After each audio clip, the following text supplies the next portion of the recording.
Hello everyone, welcome to BYD Classes, and this will be the third lecture of Polity section Means 365 for 2023 UPSC Means examination. So let's begin.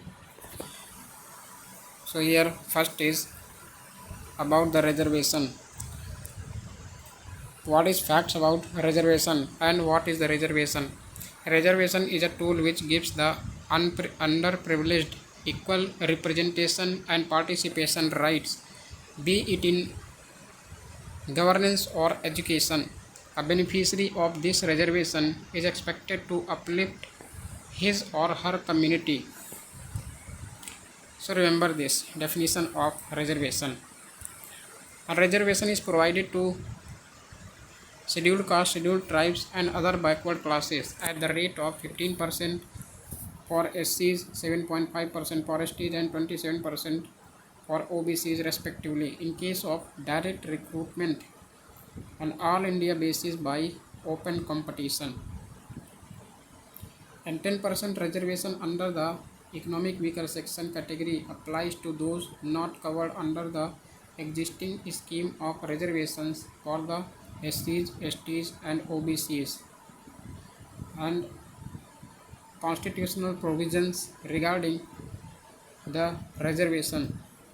Reservation in educational institution has been provided in Article 15 Class 4,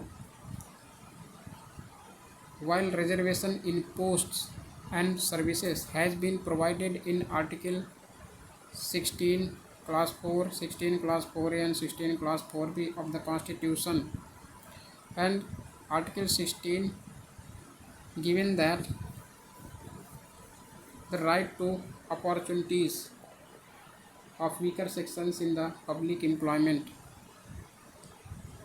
and Article 46 of the Constitution given in the directive principles of state policy provides that the state shall promote with special care the educational and economic interests of the weaker sections of the society and of the SCs, STs and shall protect them from social injustice and all forms of exploitation.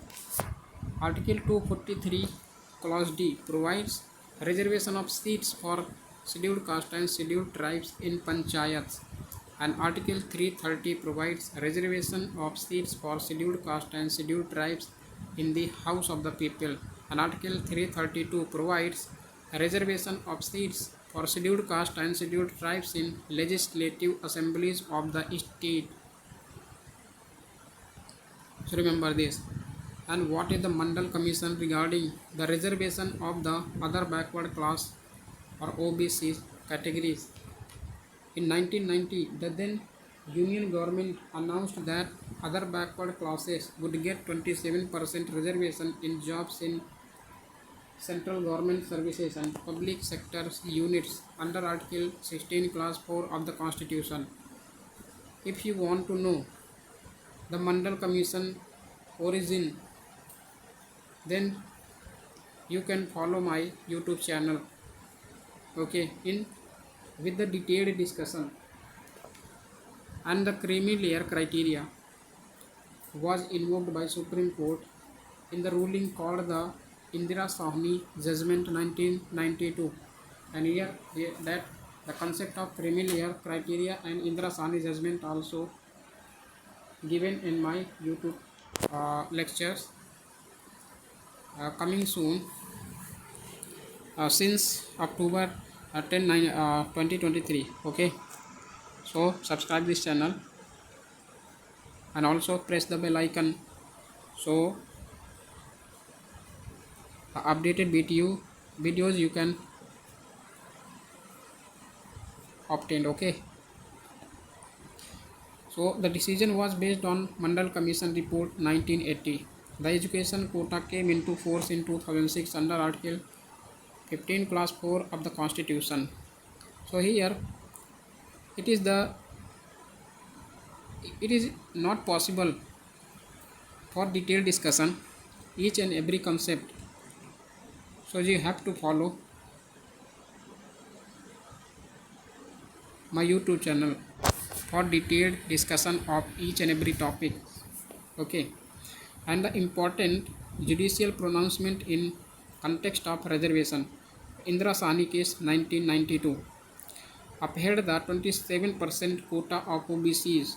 Reservation should not cross 50% limit, and creamy layer must be eliminated from backward classes, and no reservation in promotion. In Natarajan case 2006 upheld that the constitutional validity of reservations for SCs and STs to include promotion with three conditions, and quantifiable data on backwardness of SCs and STs should be conceptualized, and fact about the inadequate representation, the overall administrative efficiency. So remember this under Nagaraj case. And Janhit Abhiyan versus Union of India case 2022. Earlier that Rohini Commission was came into being. Okay, and here the Janhit Abhiyan versus Union of India case. The reservation on economic criteria alone did not violate the basic structure of the Constitution. An economic weaker section is deemed a separate and distinct category. The exclusion of SCs or STs, socioeconomic backward classes, was a part of reasonable classification and necessary to avoid double benefits. Also, reservations as a concept cannot be ruled out in private institutions where education is imparted. 50% rule formed in 1992 Indira Sahni judgment is not deemed inflexible and inviolable. It solely applies SCs, STs, OBCs and socio-economic backward class, not the general categories which are provided for economic weaker sections in recent years. Okay, so here that this facts about the reservation. Next is the economically weaker sections or EWS quota. Supreme Court Constitutional Bench upheld validity of 103rd Constitutional Amendment which introduced 10% quota for EWS in education and public employment. So Supreme Court given the validity of EWS quota. So facts about economic weaker section quota. EWS reservation was granted based on recommendations of Sinho Commission submitted report in 2010, and 103rd Amendment Act 2019 inserted Article 15 Clause 6 and Article 16 Clause 6 in Constitution to provide reservation to EWS among non-OBCs and non-SC/ST sections of the population, and this act enables both central as well as state governments to provide reservations to EWS. And however, decision to implement reservations for EWS in state government jobs and educational institutions rests with the state government, not even individual. An act amended Article 15 to additionally permit government to provide for advancement of EWS, and further up to 10% of seats may be reserved for such sections for admission in educational institutions, and such reservation will not apply to minority educational institutions. Remember this, EWS quota is not would not apply to minority educational institutions. An act also amended Article 16 to permit the government to reserve up to 10% of all posts for EWS of citizens. An EWS reservation is in addition to existing reservation. A person not covered under a reservation for SCs, STs and OBCs and whose family had a gross annual income below rupees 8 lakh. This is the criteria for the economic base quota of EWS was to be identified as EWS for reservation. So here is the creamy layer in the EWS quota. Okay, and this is the deadline of if less than 8 lakhs, then the EWS quota can be preferred by an individual. But if you have your income more than 8 lakh, then you cannot achieve this EWS quota. Also, and EWS also excluded were those who had 5 acres of agricultural land or a residential plot of 1000 square feet or a residential plot of 100 square yards and above in notified municipalities or 200 square yards in other areas like cities or metropolitan cities. Next is the significance of judgment. Before this, we will discuss the articles amended by 103rd Constitutional Amendment Act. Article 15 Clause 6 enables the government to make special provisions for the advancement of any economically weaker sections other than those already mentioned in 15 Clause 4 and 15 Clause 5. This relates to their admission to the educational institutions, and 15 Clause 4 and 15 Clause 5 relate to the socially and educationally backward classes. What are the criteria?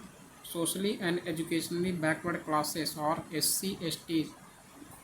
But in EWS quota, the economically weaker sections based on economic and educationally, not socially and educationally, but economically and educationally backward class. Under Article 16 Clause 6 enables the government to make special provisions for the advancement of any economically weaker sections other than those mentioned in 16 Clause 4. 16 Clause 4 mentioned for SC, ST and OBC, and 16 Clause 6 mention the economic weaker section, and this article relates to promotions in appointments or posts which are being enjoyed by the SCs, STs and OBCs. Article 16 Clause 4 relates to reservation for those backward classes which is in the opinion of the state are not adequately represented in services. Okay, and next is the significance of judgment. Judgment reshapes politics of affirmative action. Affirmative action given under Article 15 and 16. Here EWS quota moves the reservation discussion beyond Mandal debate, weighed in favor of caste reservation. In Ram Singh and others versus Union of India case 2015, Supreme Court suggested the need for a non-caste based identification of backward caste classes, attempt to elevate poor among general category, and EWS quota provides economic justice to those who have not been the beneficiaries of affirmative action like reservation. By reading caste alongside class, it reconfigures India's affirmative action policy by offering an expansive view and concerns related to EWS quota. Reservation is for social upliftment. What are the concerns? Reservation is for social upliftment. Reservation cannot be used as a poverty alleviation measure, and poverty can be alleviated by other means like scholarships, and violates reservation or EWS quota violates principle of equality by excluding OBCs, SC, ST communities from EWS. There is a clear violation of equality in their eligibility to avail of a part of the open competition opportunities. An issue with income criteria of 8 lakhs a year has already been questioned as it is liable to result in excessive coverage of socially advanced classes such as more than 80% of the general category comes under the 8 lakh criteria and tool of populism. Critics have raised concerns about political implications of EWS quota, highlighting its potential to exacerbate social tensions. And what is the way forward to reform to suggestion of the EWS quota or any other reservations which are not harm to the society? A more detailed data and guidelines for identifying most genuine target groups is crucial to ensure that extremely needy individuals get benefit of this policy. And also government should consider both opening up the EWS quota to all communities and keeping income criteria much lower than ceiling can be at same level as income tax slab, and continuous evolution of conceptual framework is necessary to ensure that affirmative actions are increasingly inclusive in capturing backwardness. Policies should focus on expanding employment opportunities instead of the reservation for the economic weaker sections, and government should prioritize enhancing the quality of educational institutions to reduce the demand for reservations and ensure equal access for all students. And the next is the local reservation in private sector. Recently, Jharkhand government has launched job portal, that is Jharniyojan portal, to ensure 75% local quota in private sector. Arguments in support of local reservation in private sector and arguments against local reservation in private sector. The local reservation provides right to employment. It is to protect the right to life or livelihood of people domiciled in a state and to protect their health, living condition and their right to employment, and dealing with shrinking employment opportunities, curbing selectively discriminating corporations. Employers believe that local workers lack work discipline, unwilling to learn new trades, inclined towards political and trade unions, seen as pressure tactics by businesses, and address migration. This local reservation addresses migration. It will encourage influx of migrants seeking low paid jobs, which has a significant impact on local infrastructure and leads to the proliferation of slums. And it could be, or local reservation could be, perform a crucial role in the out of the poverty of the slums and less crime rate due to the meaningful engagement to youth in the local government jobs and boost state GDP, state goods gross domestic product. Reduced absenteeism and dependence on migrant laborers can boost productivity, which in turn will boost state growth. And agrarian distress. With great stress in agriculture sector across India, local people want to move away from it and seek local jobs. What are the arguments against the local reservation in private sector? In contravention of the constitution, the clause providing for preference in jobs to local candidates domiciled in Haryana was in contravention of Article 14, 16 and Article 19, Clause 1, Subclause G. So here it is a error point that I told you just 30 seconds earlier that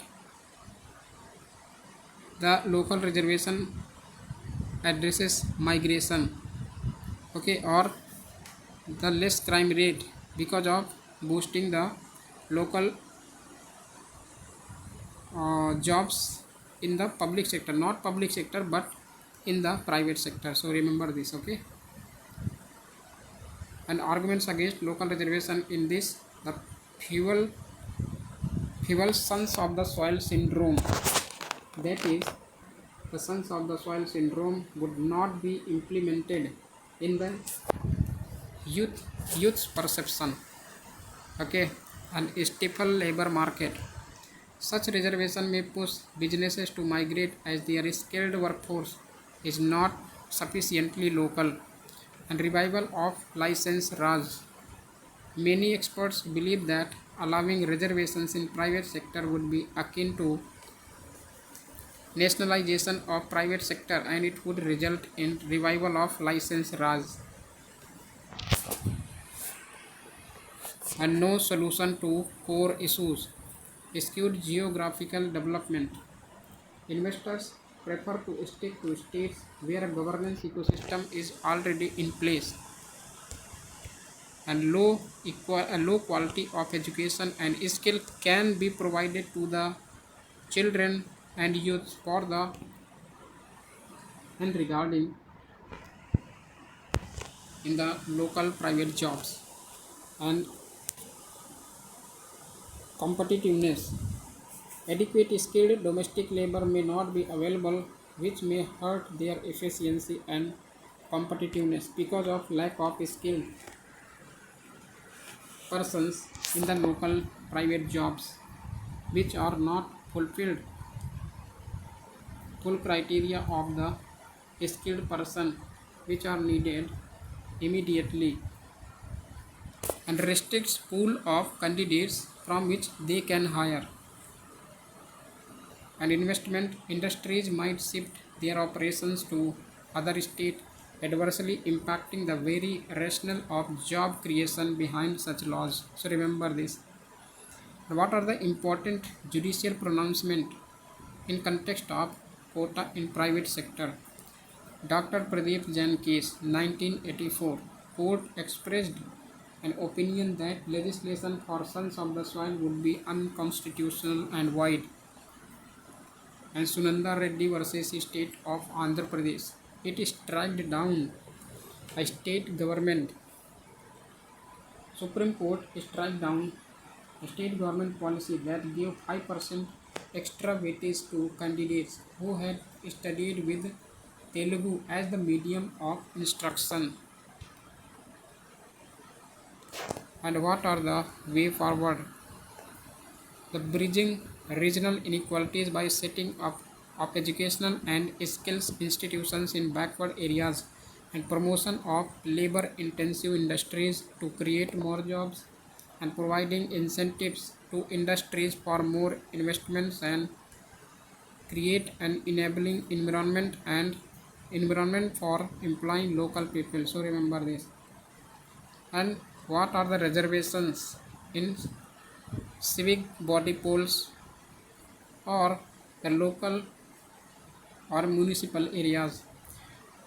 Recently, Haryana cabinet has accepted state backward classes commission's report on promotion of reservation for backward classes in block A category in urban local bodies, and commission has recommended that every municipal body shall have at least one councillor belonging to backward classes block A category if its population is not less than 2% of total population of urban local bodies.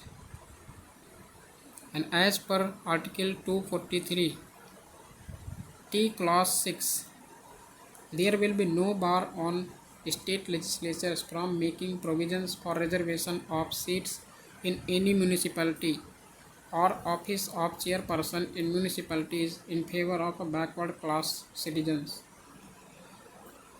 And in Supreme Court in K. Krishnamurthy versus Union of India, Vikas Krishna Rao 2010 and in Gavali versus State of Maharashtra and others in 2021 had outlined triple test or conditions for finalization of reservation to OBCs in local bodies. These include to set up a dedicated commission to conduct a rigorous empirical inquiry into nature and implications of backwardness in local bodies,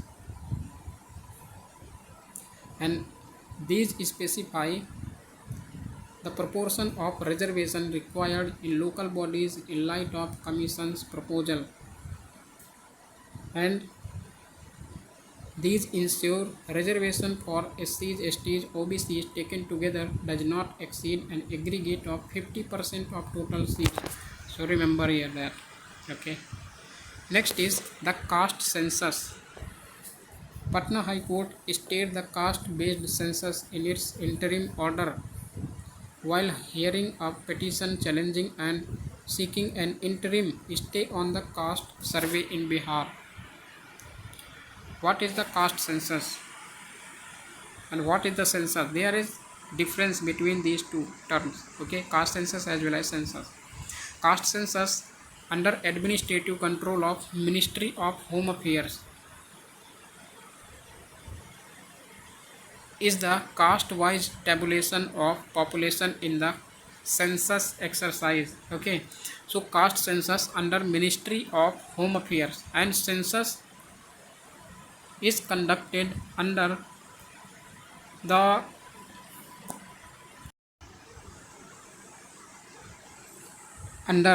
office of the Population Registrar General and Census Commissioner. So remember that.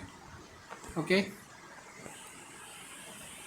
and caste census included as a parameter in census data only till 1931 census.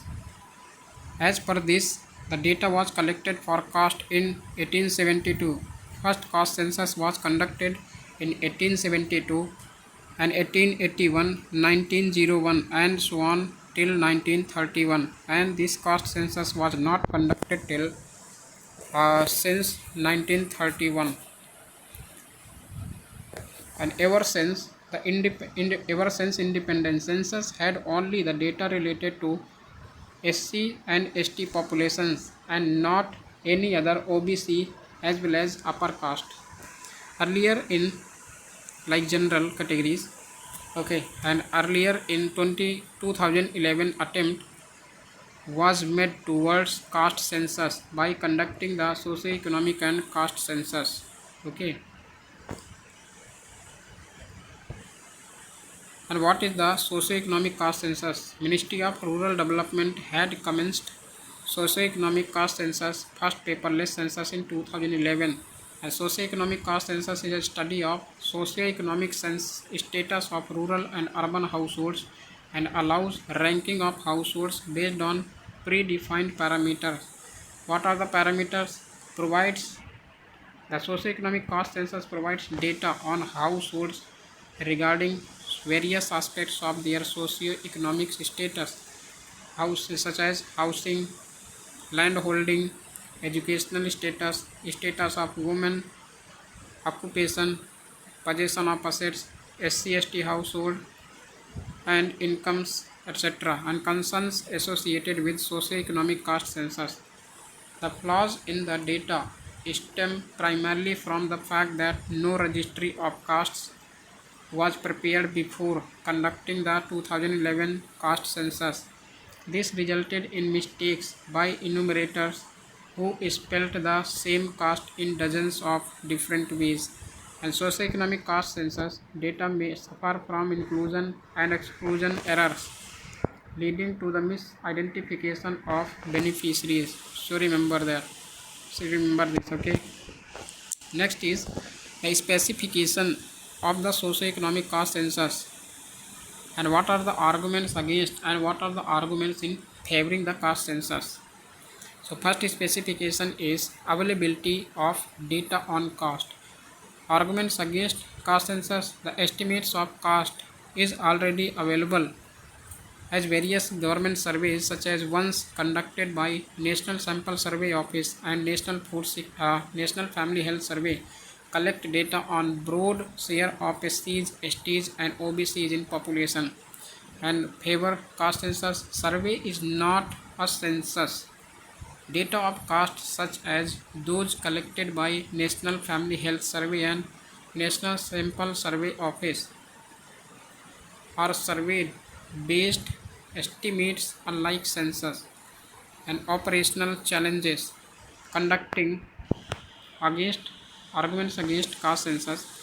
Conducting a comprehensive caste census would be challenging due to the absence of an official caste list, and it is a common practice that some census tables are released 5 year or 7 years after census is completed. And identity politics. Breakup of population in various castes would further strengthen caste-based politics, and it is necessary to understand people's socio-economic status by caste and subcaste and can be valuable in designing policies for affirmative action and redistributive justice and reach the last mile of the government welfare schemes.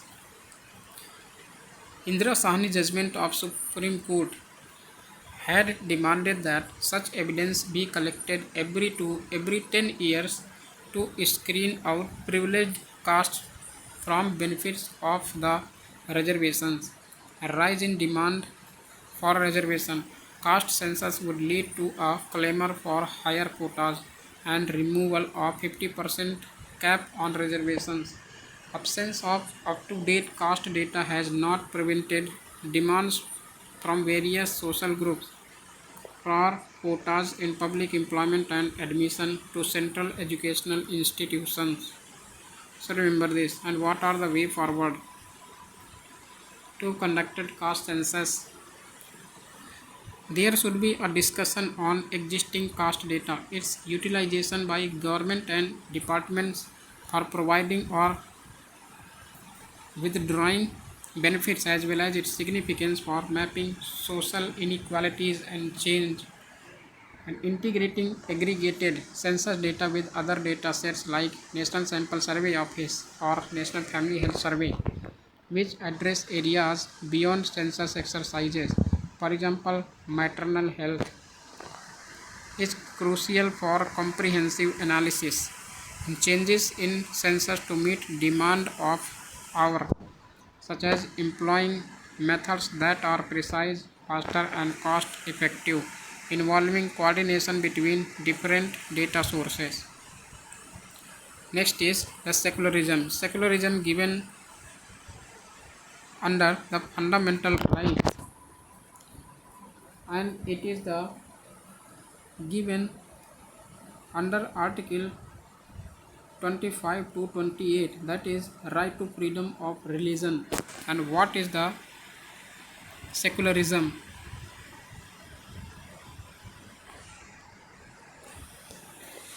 Indian society is a plural society with multiplicity of religions as an important feature of it. So this is a feature of secularism. And to preserve this diversity and promote unity in diversity, secularism acts as a countervailing practice and a set of values needed to maintain balance. Okay. And secularism as constitutional ethos. Secularism is part of the basic structure of the Constitution of India. It follows a principled distance between religion and politics, that is, instead of clear separation, state gets actively engaged in secular activities of religion to ensure public order, health and morality. It protects religious freedom of people with no state imposed religion and prohibits religious persecution and work to address interreligious or intra-religious domination. And what the significance of secularism? Spread democratic values and maintains balance in a plural society like India, and protects religious freedom of citizens and prohibits discrimination based on religion, promote values of mutual respect and tolerance, trust, and preserves India's pluralism and its rich socio-cultural heritage, encourage development and growth through peace, global linkages, etc.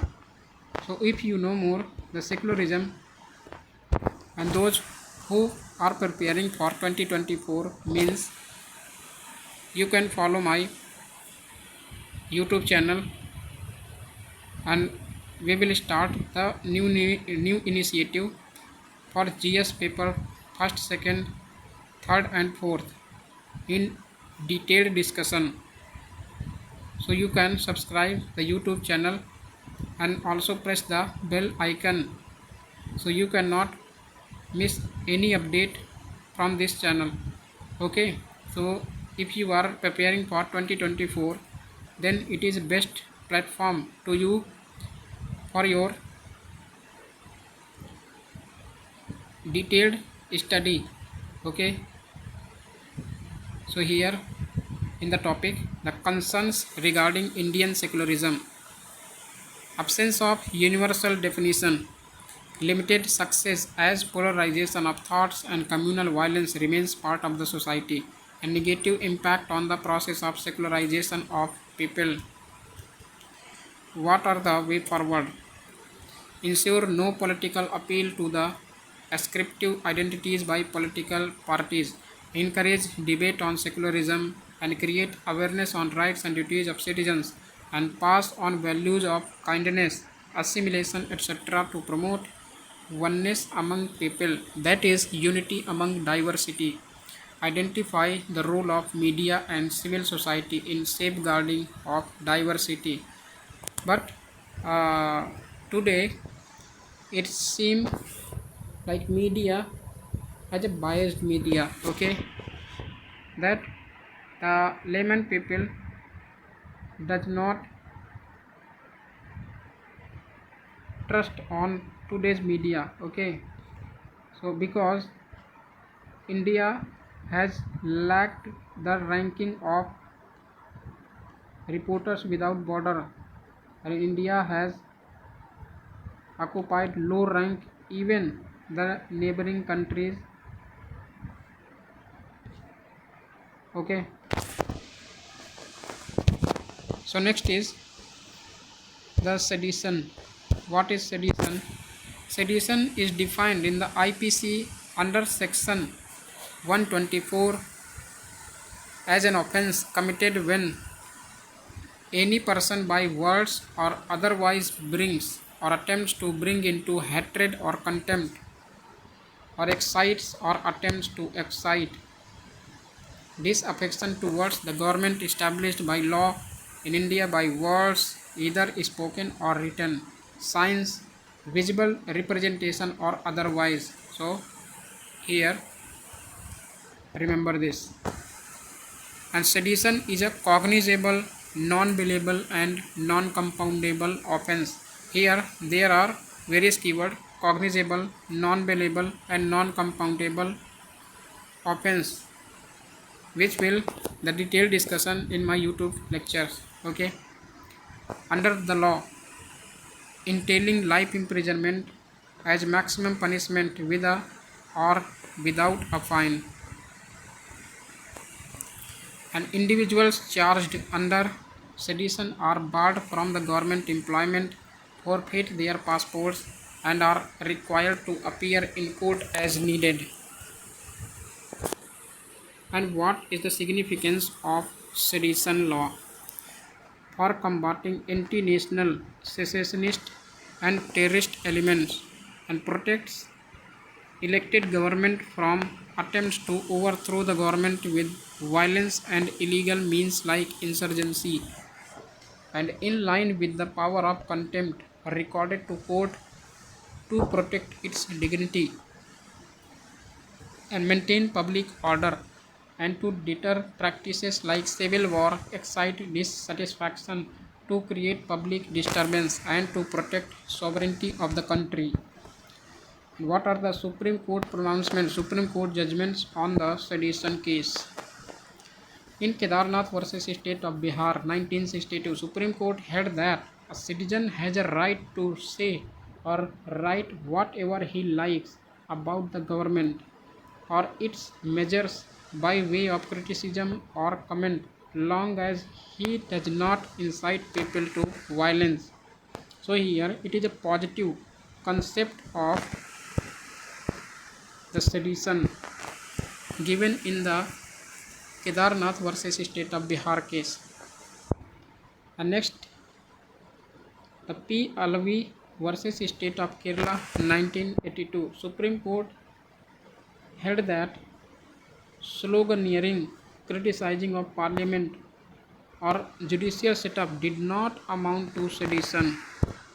So here normally any person or any group can slogan against the parliament or criticizing the parliament or judicial setup did not amount to sedition. But in Balwant Singh versus State of Punjab 1995, the Supreme Court ruled that raising some slogan like Khalistan Jindabad a couple of times, which neither evoked any response nor any reaction from the public, does not amount to sedition.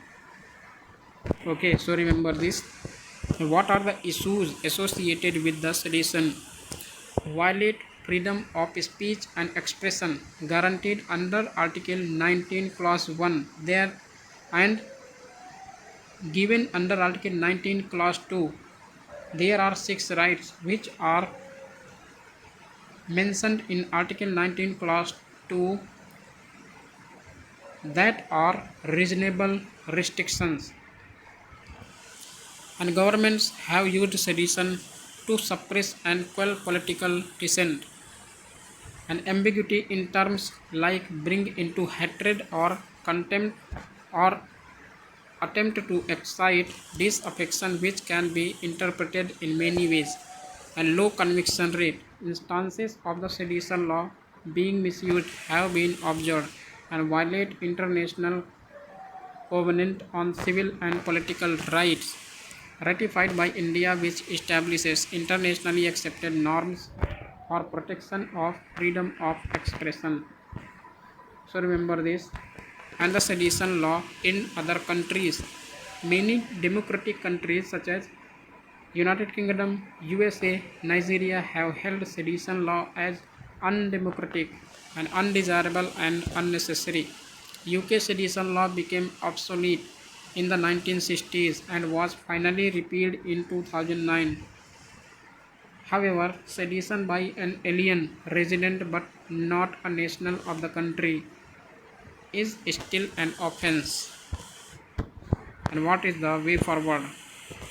The term disaffection, bring into hatred, and what constitutes as sedition should be clearly defined to prevent misuse by authorities. That sedition is violating under that the disaffection term is violating in recent days, and adding procedural safeguards in section 124A of Code of Criminal Procedure or through policy guidelines. The section 124A should be invoked only in cases where intention behind any act is to disrupt public order or to overthrow government with violence and illegal means. And every restriction on free speech and expression must be carefully scrutinized to avoid unwarranted restrictions. So remember this. Okay, so here I will end the lecture, and next lecture will be the 4th lecture, which is issues and challenges pertaining to the federal structure. So here I will end the lecture. Thank you very much. Have a good day.